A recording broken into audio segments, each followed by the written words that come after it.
झायाणं नमो लोये सव सावणं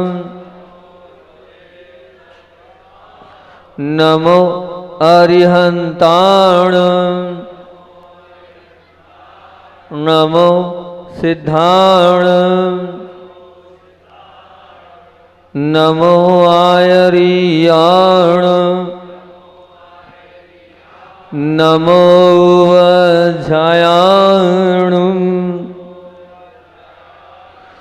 नमो लोये सव सावणं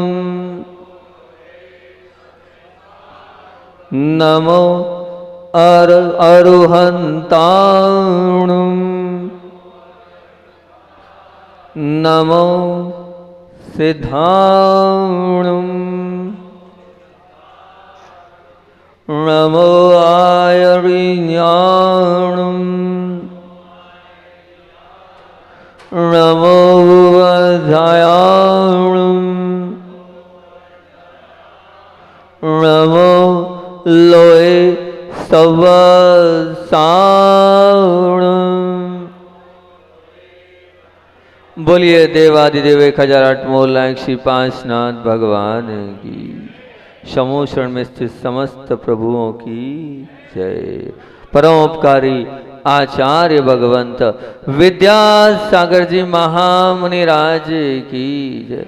शिक्षा प्रदाता आचार्य भगवंत समय सागर जी महामुनि राज की।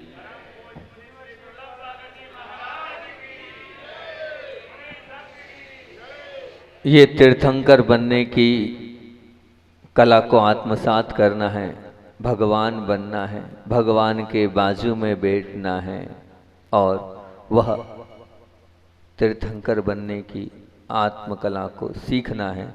तो उसकी प्रवचन श्रृंखला, वैसे तो हमने ये प्रवचन श्रृंखला प्रारंभ कर दी थी बामोरा में, और नहीं बामोरा में नहीं, एलोरा में, और एलोरा के बाद कुछ प्रवचन हुए। पहले उन कुछ प्रवचनों का सार और मुख्य बिंदु आपको दे रहा हूँ, और फिर आगे 4 भावनाओं तक वो प्रवचन चले थे, फिर नहीं हो पाए थे।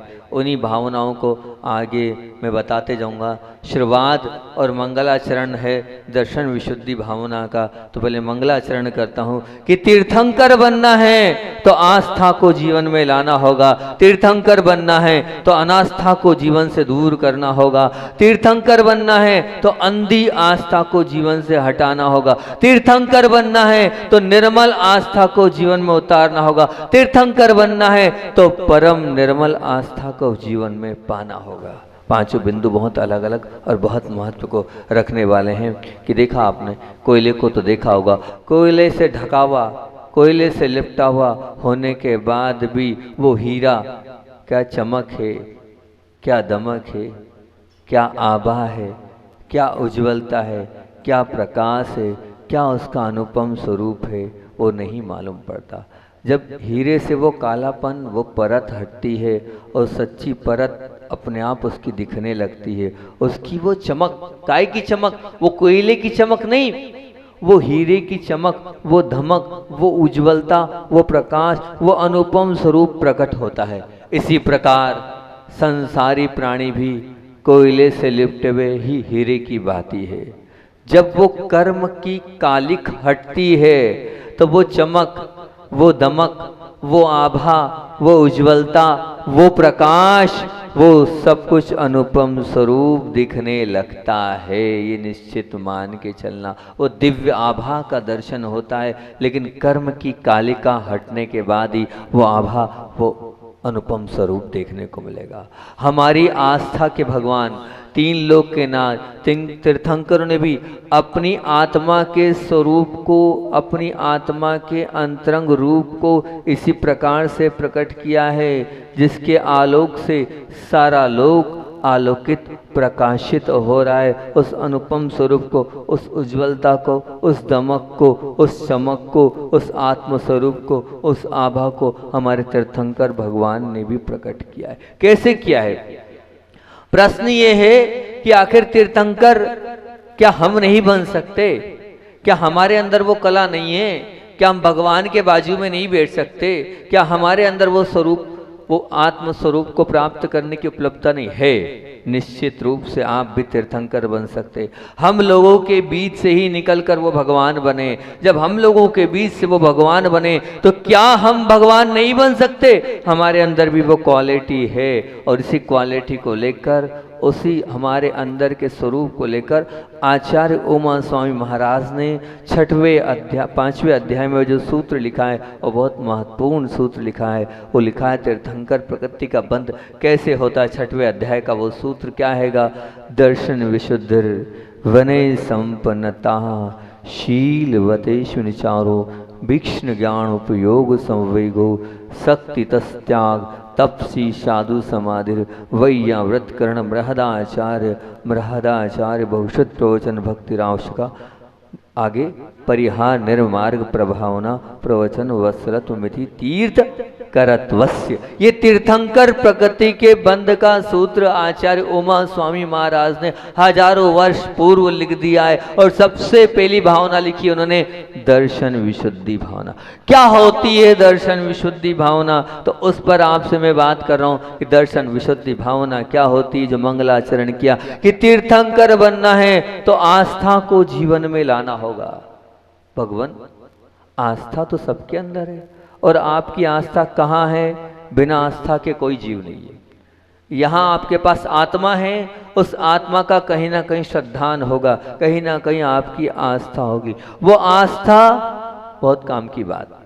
आज का क्रीम कोटेशन, वो आस्था जो अत्यंत विशुद्धि की पराकाष्ठा को छूले, उसका नाम है दर्शन विशुद्धि।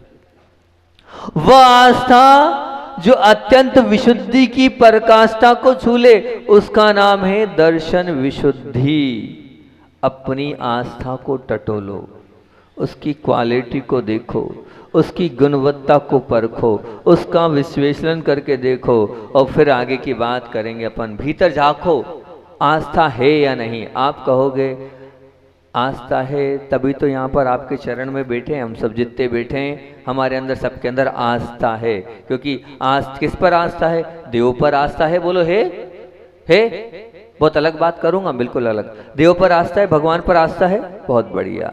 धर्म पर आस्था है, गुरु पर आस्था है। पर भैया ध्यान रखना, इन सब पर तो आस्था है, पर बताओ आत्मा पर आपको आस्था है? देव के लिए पूजन कर रहे हो, धर्म के लिए आप सब पाल रहे हो, और गुरु पर भी श्रद्धा है, परंतु आत्मा पर श्रद्धा है, आत्मा पर श्रद्धा है, आस्था है। आपको अजर अमर मानना, अपने आप को अजर अमर मानना, ऐसे अंदर पक्की धारणा होगी तो आस्था है। बताओ आपकी ये आस्था है कि मैं अजर हूं, अमर हूं? बोलो, क्या ये आस्था है कि मैं मरूंगा नहीं?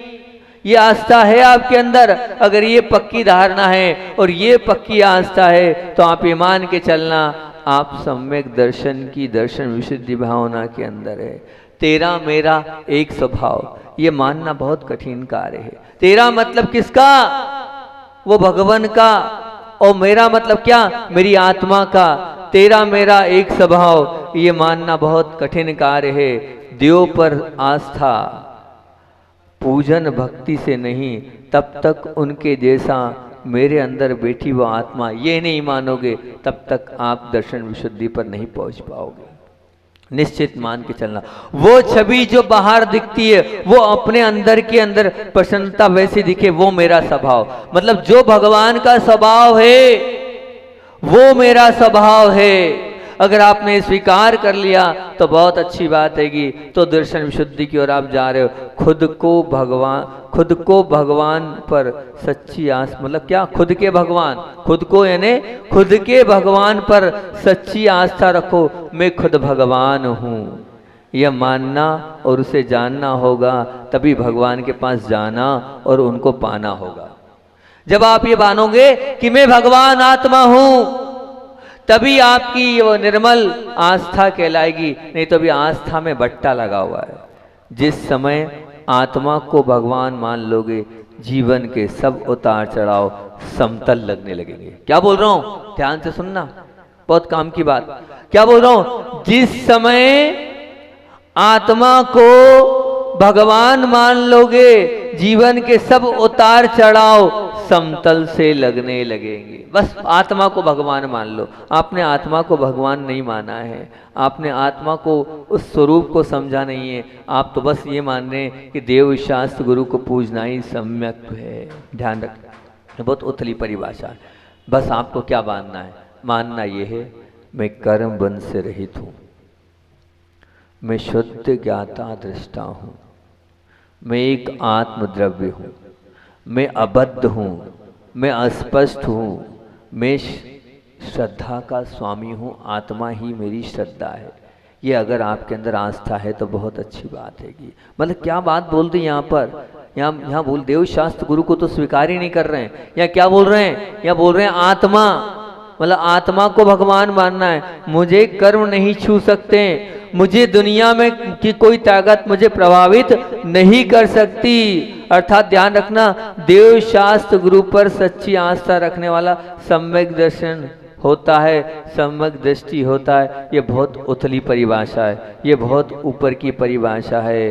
क्योंकि ध्यान रखना, नरकों में भी सम्यक दर्शन होता है, वहाँ कुछ नहीं है, पर क्या है? आत्म तत्व है। उसी आत्म तत्व के सहारे पर वे सम्यक को प्राप्त करते हैं। ये निश्चित मान के चलना। तो बताओ, आप लोग ये मानते हो? अगर सच्ची आस्था है तो सबसे पहले आपको क्या मानना पड़ेगा? मैं भगवान आत्मा हूँ। क्या मानना होगा? मैं भगवान आत्मा हूँ। पूछो अपने आप से, आपको आप किस स्वरूप को मानते हो? बताओ। मैं बहुत अच्छी लाइन बोलता हूँ, आप क्या मानते हो? और आप सब कहोगे भी हम ये मानते हैं। बहुत अच्छी बात 6 डाला में लिखी है। क्या लिखी है? ध्यान से सुनना। मैं सुखी दुखी में रंग राव, मेरे धन गोधन प्रभाव, मेरे सुत्ती में सबल दीन, बेरूप सुभग मूरख प्रवीण। क्या बोला यहाँ? बहुत अच्छी बात बोली है। मैं सुखी हूँ। जो अपने आप को बहुत सुखी मान रहा है वो भी यहाँ पर कह दिया सम्यक दृष्टि नहीं। मैं दुखी हूँ। आप मान रहे हो कि मैं दुखी हूँ, क्योंकि ध्यान रख, आत्मा ना सुखी होती है, आत्मा ना दुखी होती है। क्योंकि आस्था में अगर कमजोरी है तो आप सुख ही दुखी अपने आप को मानोगे। मैं रंक राव, मतलब क्या हो गया? मैं रंक, मेरे क्या है? रंक पना है। मेरे कौन है? रंक है। रंक मतलब क्या होता है? क्या होता है? हाँ, रंक मतलब गरीब, और राव मतलब मैं राजा हूं। अगर ये अपने आप को मान रहे हो तो बहुत बड़ी बात है। मेरे धन ग्रह गो धन प्रभाव, मेरा क्या है? वो सब बंगला मेरा है, वो सब मकान मेरे हैं, मेरे पास बहुत रुपया है, बहुत पैसा है, मेरे पास बहुत सारा गोधन है, मेरी खेती बाड़ी है, मेरा बहुत प्रभाव है, समाज का अध्यक्ष हूँ, समाज का मंत्री हूँ, विधायक हूँ, सांसद हूँ, सरपंच हूँ। ये सब जितना आप मान रहे हो मैं ये हूँ, ये स्वभाव नहीं है आत्मा का। मैं ये नहीं हूँ। अगर आप ये मान रहे हो तो बहुत बड़ी मूर्खता है आपकी। अभी आप सम्यक दृष्टि नहीं हो। आपने बहुत छोटी परिभाषा मान ली कि बस मेरा देव शास्त्र गुरु पर श्रद्धा है, मैं सम्यक दृष्टि हो गया। नहीं, बिल्कुल नहीं। बिल्कुल ध्यान रखना, मेरे सुत्ती में सबल अधीन। ध्यान रखना, ये जितने रिश्तेदारों को आप अपने बच्चों को अपना मान रहे हो, अपनी पत्नी को अपना मान रहे हो, अपनी माँ को अपना मान रहे हो, अपने पिता को अपना मान रहे हो, ये सम्यक दृष्टि नहीं है। ये सम्यक दृष्टि की परिभाषा नहीं है। मैं ताकतवर हूँ, अगर आप ये मान रहे हो तो गए काम से, वो भी चला गया आपका। और क्या हुआ? मैं दीनहीन हूँ, अपने आप को आप ही मान लो, मैं कुछ नहीं कर सकता हूँ, ऐसा आप मान रहे हो तो भी गया सम्यक दर्शन। सम्यक दर्शन क्यों आना? तो ये छोड़ दो। बेरूप हूं मैं, मेरे अंदर वो सुंदरता नहीं है, अगर आप ये भी स्वीकार कर रहे हो तो गए। मैं सुभग, यानी कैसा? सुभग मतलब मेरा प्रभाव है, मैं बहुत अच्छा हूँ, ये भी गया। मैं मूर्ख हूँ, ये भी आप चले गए। मैं प्रवीण हूँ, ज्ञानी हूँ, चले गए। ये चले गए तो क्या मानना है आपको? आपको तो सिर्फ मैंने क्या बोला है, किस प्रकार से मानना है? मैं तो कर्म रहित शुद्ध ज्ञाता दृष्टा आत्म तत्व हूँ, अबद्ध हूँ, अस्पष्ट हूँ, और क्या हूँ? मैं भगवान आत्मा हूँ। यहाँ से आप शुरुआत करेंगे तो निश्चित बहुत आप आगे बढ़ जाएंगे। नहीं तो देव शास्त्र गुरु पर श्रद्धान करने से आपका सम्यक दर्शन पक्का नहीं होने वाला। सम्यक दर्शन का बहुत महत्व समझा, मूल को नहीं समझा तो सब व्यर्थ है। मूल समझो कि मैं भगवान आत्मा। कुंद कुंद भगवान क्या उद्घोषणा करते हैं? कुंद कुंद भगवान आचार्य कुंद कुंद भगवान बोलते हैं कुंद कुंद पाहुड़ में कि जो जानदि अर्हंतम दव्वत्तम गुणत्पज्जते हिम, जो जानदि अप्पाणम मोहो खलु जजितस् विलियम। आचार्य भगवान यहाँ कहते हैं कि जो जानता है अरिहंत को द्रव्य गुण और पर्याय से, बस वो जानता है कि ये अरिहंत परमेष्टि है, ये द्रव्य गुण पर्याय को लिए हुए हैं। लेकिन जो जानादि अप्पाणम, जो आत्मा को जानता है वही मोह की गांठ को खोल सकता है। ध्यान रखना, ये अरिहंत परमेष्टि हैं, इनको आप कैसे मानो? द्रव्य और गुण पर्याय के रूप में मानो। लेकिन जो जानादि अप्पाणम, जो आत्मा को जानता है, जिसने आत्मा का स्वरूप समझा है, वो कभी दुखी नहीं होगा, वो कभी सुखी नहीं होगा, वो तो सब पूरे के पूरे चढ़ाव को उतर कर वो एक समतल में पहुंच जाएगा। इसलिए अपनी आत्मा को पहचानो, आत्मा के स्वरूप तक पहचानो, तभी आप सम्यक दर्शन की ओर पाओ। मोह को छोड़ो, अंदर के देव को पहचानो, तभी सम्यक होगा। अपनी आत्मा को पहचानो तभी सम्यक होगा। बार बार ये मत कहो मेरा सिर दर्द कर रहा है, मेरा पैर दर्द कर रहे हैं, मेरा पेट दर्द कर रहा है। आप आत्मा हैं, आत्मा का कोई दर्द नहीं होता है, निश्चित ये मान के चलना। वो गज कुमार मुनि को याद करो, क्या था? सिगड़ी जलती हुई उनके मस्तक पर रखी थी, वो पूरा जल रहा है ऊपर से, उसके बाद भी वो एक ही बात बोल रहे थे, एक ही शब्द था, मैं आत्मा हूं, मैं अजर अमर हूं, मैं नहीं जल रहा हूं, मुझे कोई जला नहीं सकता है, मुझे कोई समाप्त नहीं कर सकता है, मैं तो शाश्वत हूँ, मुझे काहे की तकलीफ, मुझे काहे की कष्ट, मुझे काहे की पीड़ा। वो गज कुमार मुनि इतना ही तो करा उनने, कोई थोड़ा ज़्यादा बहुत बड़ा धर्म ध्यान किया उनने, इतनी सी बात में उनका कल्याण हो गया। तब कह रहे हैं तो अगर आप सच्चे सम्यक दृष्टि हैं तो आपको ये मानना है कि मेरा स्वरूप क्या है? मैं आत्मा हूँ, मैं भगवान जैसा हूँ। क्योंकि आचार्य भगवंत पूज्यपाद स्वामी बोलते हैं, न मे मृत्यु कुतो भीति, न मे व्याधि कुतो व्यथा, न हम बालो न वृद्धो हम, न युवतानि पुद्गले। अरे भैया, ना मेरी मृत्यु होनी है, अरे ना क्यों डरूं मैं जब मेरी मृत्यु होनी ही नहीं है, न मैं व्याधि, ना मुझे व्याधि होनी, फिर क्यों व्यथा करूं मैं? ना हम बालो न वृद्धो हम, ने बाल भी नहीं हूं, ना मैं वृद्धो सुनो, स्टोपदेश में पूज्य साध स्वामी कहते हैं मैं वृद्ध नहीं हूं, अपने आप को वृद्ध मत मानना। और युवा सुनो, ना युवत्यानि, ना मैं युवक हूं। ये सब पुद्गल है, जो युवापना है, बचपना है, बड़ापना है, जो क्या है, ये सब पुद्गल को। ये मृत्यु किसकी हो रही है? ये पुद्गल की हो रही है। इसलिए पुद्गल को आप कुछ मत मानो, आप ये मानो मैं तो अजर अमर हूं। इस शुद्ध सर्वशक्तिमान स्वरूप का श्रद्धान किए बिना यदि तुम जियोगे तो तुम्हारा सारा जीवन किंकरों की तरह है। किंकर समझते हो? किंकर किसको कहते हैं? किंकर कहते हैं जो बहुत ज्यादा ऐसा कार्य करता है। किंकर मतलब चौकीदार जैसा होता है, वो इस प्रकार का होता है कि चौकीदार जैसा वो होता है, उसको किंकर। तो आप किंकर की तरह हो। अरे जब स्वयं भगवान हो तो काय को भीख मांग रहे हो? जब स्वयं आत्मा हो तो फिर भगवान रूप हो तो क्यों किंकर बनना?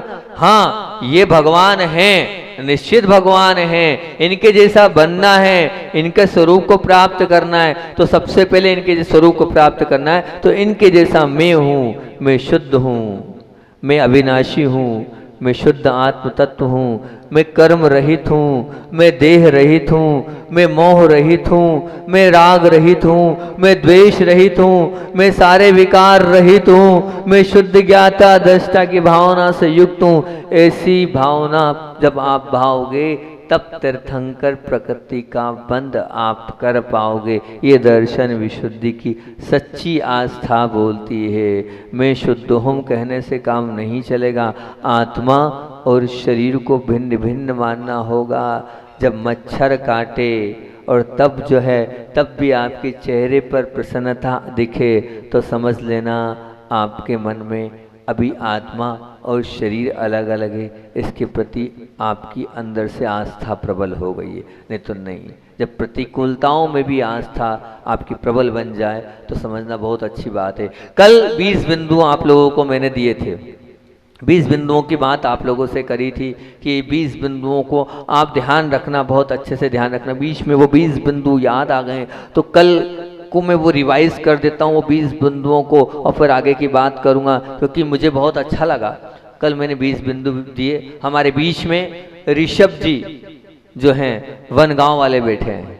अब आप मानना, आप बहुत बड़े परिवार से हैं, बहुत बड़ा सेटअप है आपका, गाड़ी घोड़े सब कुछ आपके पास से, कोई कमी नहीं है जो आप लोगों के बीच में ऋषभ जी वनगांव में बैठे हैं। दमोह में भी मकान है, सब कुछ है, बड़ा सेटअप है। बहुत अच्छी बात आ गई तो उसको बीच में पहले मैं रख रहा हूँ। और जो पूरा भी हमारा बिहार में महीनों तक उनका ऑटो खड़ा रहा, फालतू उनकी गाड़ी खड़ी रही, महाराज जी कुछ भी नहीं, क्या लग रहा है क्या नहीं कर रहा है। मैंने कल जो 20 बिंदु दिए थे उसमें से एक बिंदु साक्षात होते हुए देखा तो मैंने मान लिया कि सच में मेरी बात का असर पड़ता है। और आप लोगों को भी उनके लिए बिल्कुल, जब मैं बताऊंगा तो आपको लगेगा कि आप लोगों ने व्यवस्था करी, ठीक है ना।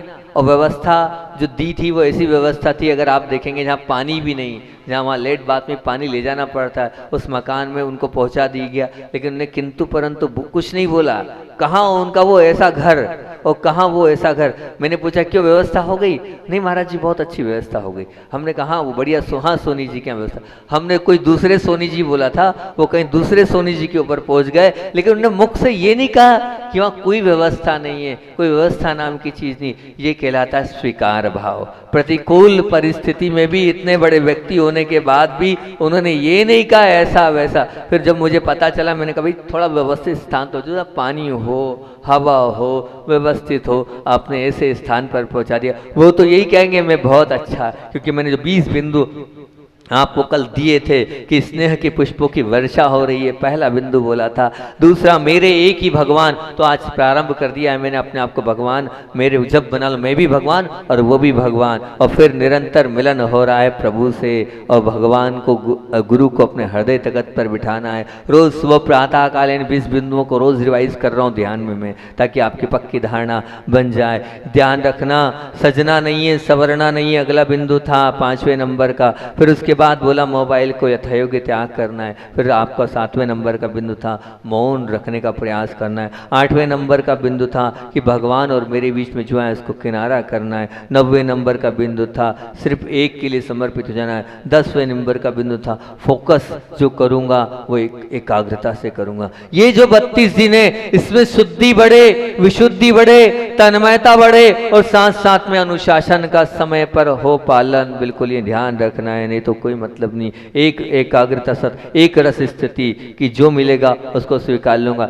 ऋषभ जी ने जो मिला वो स्वीकार कर लिया। ताली तो जोर से बजाओ भैया, ऐसे ऐसे लोग आपके बीच में आए हैं और ने किंतु परंतु कुछ नहीं कहा। एक नाम बस एक आत्मा को ही करूंगा जो आपको बोला है कि थोड़ा समय ये मानूंगा कि मैं आत्मा हूँ, मैं शरीर नहीं हूँ, और एकांत बनाना है मुझे कुछ समय के लिए, और अपनी ऊर्जा को समाप्त नहीं करना है। इन आंखों को हम कम से कम प्रभु और गुरु के अलावा किसी को नहीं देखें, ब्रह्मचर्य व्रत का पालन करना है। ये खाऊं यह पहनूं ये बात नहीं रखना है, किसी भी सब के लिए कोई सी परिस्थिति हो शुभ भावनाओं को प्रेषित करना है। और भगवान से क्या मांगना है इन 32 दिनों में? समाधि मरण मेरा हो जाए, शिव मरण हो जाए। रात को सोते समय अपनी गलतियों को देखना है और उठते समय इन 20 बिंदुओं को बार बार रिवाइज करना है। अपना समय, अभी तो एक ही बिंदु मुझे समझ में नहीं आ रहा मैं कैसे प्रवचन करूंगा 16 दिन में। 5 बिंदु बनाए दर्शन विशुद्धि के, और पहले बिंदु में ही आज का पूरा दिन हो गया, क्योंकि 5 बिंदु याद रखना कौन कौन से। तीर्थंकर बनना है तो जीवन को तीर्थंकर बनना है तो आस्था को जीवन में लाना होगा। और आस्था की बात मैंने क्या करी है, अभी आस्था पर अपनी बात चल रही है, अनास्था की तो बात ही नहीं करी है, अभी आस्था की बात करी। अनास्था की बात करूंगा तो बिल्कुल अलग प्रकार की वो अनास्था की बात करूंगा कि अनास्था क्या कहलाती हैगी। आप कहोगे महाराज जी आपने उल्टी परिभाषा बोल दी, बिल्कुल अलग चिंतन दूंगा अनास्था के विषय में। आप लोग गलत समझ रहे हैं। जैसे आस्था के विषय में आप समझते हो कि देव शास्त्र गुरु पर आस्था करना ही क्या है, धर्म है, तो ये आपकी गलत धारणा है। यही सम्यक दर्शन है। ये आपकी धारणा तो है, वहां तक पहुंच जरूर है, लेकिन सच्ची और अच्छी धारणा तब बनेगी। भगवान बनना है तो उसके लिए आपको क्या मानना पड़ेगा, जैसे भगवान वैसा मैं, आत्मा अलग और शरीर अलग। जब तक आत्मा और शरीर को अलग अलग नहीं मानोगे और आत्मा को भगवान स्वीकार नहीं करोगे, तब तक सम्यक दर्शन की ओर आप नहीं पहुंच पाओगे। ये आचार्य कुंद कुंद भगवान ने बोला है। और आत्मा और शरीर को अगर अलग करना है तो उसका सबसे अच्छा कि हम क्या माने, इस शरीर को अपना ना माने है। एक बार ये पहले भी इस प्रवचन में मैंने ये वाला संस्मरण बोला था, संस्मरण तो बोल नहीं है, संस्मरण बोल देता हूँ और बात को भी खत्म करता हूँ। पूज्य गुरुदेव का बात जो मेरे सामने आंख के सामने घटी वो आपके सामने रख रहा हूँ। मेरे आंख से आंसू आ रहे हैं, पर वो देखो गुरुदेव को देखो, ये गुरुदेव की वो चेहरे पर क्या प्रसन्नता थी, क्या तेज था, क्या मुस्कुराहट थी। आचार्य भगवान अमरकंटक जा रहे थे और अमरकंटक जाते वक्त हुआ ये, आचार्य भगवान को एक कंकर लग गया। वो कंकर दिख रहा था। मैं सुई लेके पहुंचा। मैंने कहा आचार्य श्री जी, डिंडोरी से 3 किलोमीटर बाद बैठे थे, सुई लेकर पहुंचा, आचार्य श्री जी इस कंकर को निकाल लेने दो। तब आचार्य भगवान ने एक ही बात बोली, कुछ तो सहने दो। आचार्य श्री दिख रहा है वो, बोले देखो वो पुराने साधु हो, मतलब पुराने साल प्राचीन काल में, चतुर्थ काल में साधु होते थे, वो कांटे निकालते नहीं थे, कंकर निकालते नहीं थे। अब कुछ सहने दो, तब तो मेरे नंबर बढ़ेंगे, कुछ मत निकालो।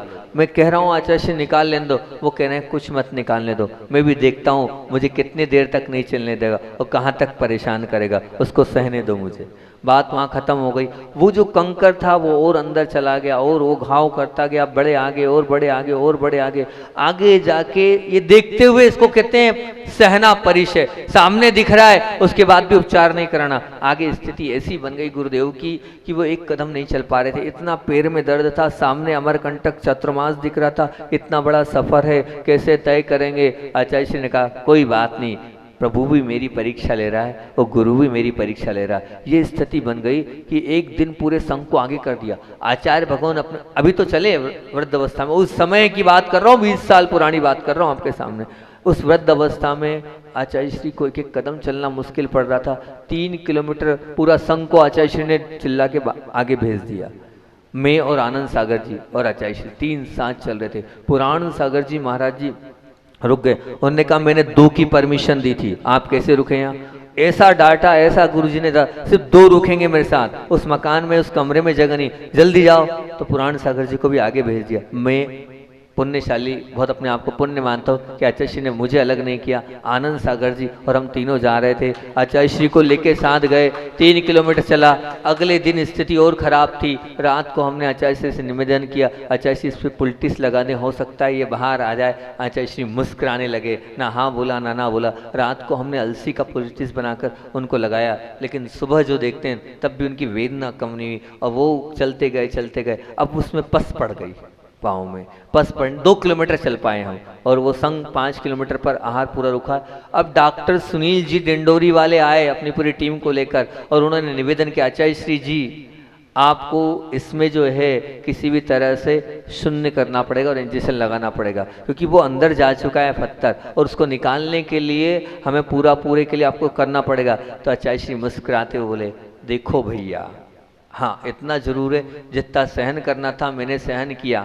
अब पंचम काल का शरीर है, मैं सहन तो नहीं कर पाऊंगा, इसलिए निकलाना जरूरी है। तो मैंने तो प्रयास किया था कि देखता हूँ कितने इस शरीर की परीक्षा लेता हूँ। ले ली मैंने बहुत परीक्षा, लेकिन अमरकंटक जाना है। अगर अमरकंटक जाना नहीं होता मुझे तो निश्चित नहीं निकला था। लेकिन ठीक है, पर एक बात ध्यान रखना, शून्य तो नहीं करने दूंगा मैं। आचार्य श्री पाँव रखते नहीं बन रहा है और बिना शून्य के कैसे हम चीरा लगा, मैं शून्य तो नहीं करने दूंगा। आचार्य श्री काटना, जो सो करना, पर शून्य तो नहीं करना, तो रहने दो, जैसा होगा वैसा होगा, यही चातुर्मास हो जाए, पर एक कदम आगे नहीं बढ़ूंगा मैं, शून्य तो नहीं करने दूंगा। अब विचार करना, वो पाँव को उसने भाई ने, और मैं वहीं खड़ा हूँ और उधर देख रहा हूँ, मेरी आंखें ऐसी हो रही है और आचार्य श्री को लेजर चल रहा है और आचार्य श्री मुस्कुरा रहे हैं। वो जो पाँव नहीं रख पा रहे उस स्थान पर लेजर लग रही, डॉक्टर साहब बैठे हैं यहाँ पर हमारे मेडिकल वाले, तो सुनो आप, ऐसा हो सकता है। और उन्होंने सीधे वहां लेजर लगाई और वहां से वो पस की धार और वो पूरे फिर साफ किया। पर पूरे समय आचार्य श्री मुस्कुराते रहे, मुस्कुराते रहे, मुस्कुराते रहे। एक बार भी उनके चेहरे पर सिकन नहीं, और मेरी आंख से आंसू गिर रहे हैं पर वो कुछ नहीं। और डॉक्टर दबाया जा रहा है, निकाले जा रहा है, वो मुस्कुराते जा रहे हैं। और फिर उसके बाद कंकर पर कंकर, कंकर पर कंकर निकलते गए, पर उनकी मुस्कुराहट नहीं बोली। सुनील जी ने आखिरी में बोला, डॉक्टर साहब ने, आखिर आप क्या चिंतन कर रहे थे? तो उन्होंने कहा, मैं आत्मा अलग है, शरीर अलग है, इसके अलावा कोई चिंतन नहीं कर रहा था। और ये वाली गाथा याद कर रहा था, जो जाना दिया अंतम दमवत्तम गुण पज्जतिम, जो जान दिया पाम मोहो खलु यदि तस्य विचलियम। बोले भैया मेरा शरीर नहीं है, मेरी तो आत्मा है, तो फिर मैं काय को विकल्प संकल्प करूं? इसलिए विकल्प संकल्प से रहित होकर मैं वहाँ बैठा था, और मैं अपने आप को मान रहा था ये मैं हुई नहीं, तो मैं क्यों विकल्प करूँ? और बस अपने आप की मुस्कुराहट को बनाए रखा था। ये कहलाता है सच्चा सम्यक दर्शन, दर्शन विशुद्धि। ये कहलाती सच्ची आस्था। इतनी पीड़ा, इतने कष्ट होने के बाद भी पैर को शून्य नहीं करने दिया। मेरे आंख के सामने की साक्षात घटना आपके बीच में मैंने रखी है। ऐसी आस्था आपकी होगी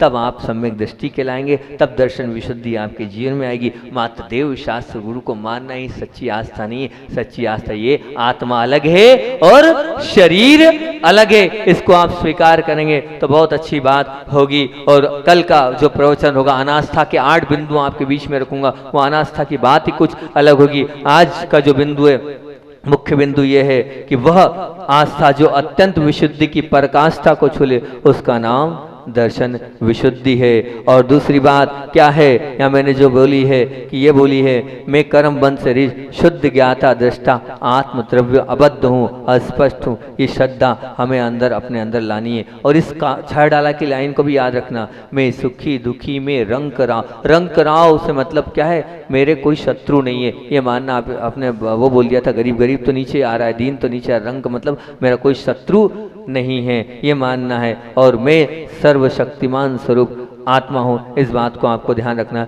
अपना समय हो गया है। बोलिए आचार्य भुवन विद्यासागर जी महामुनि राज की।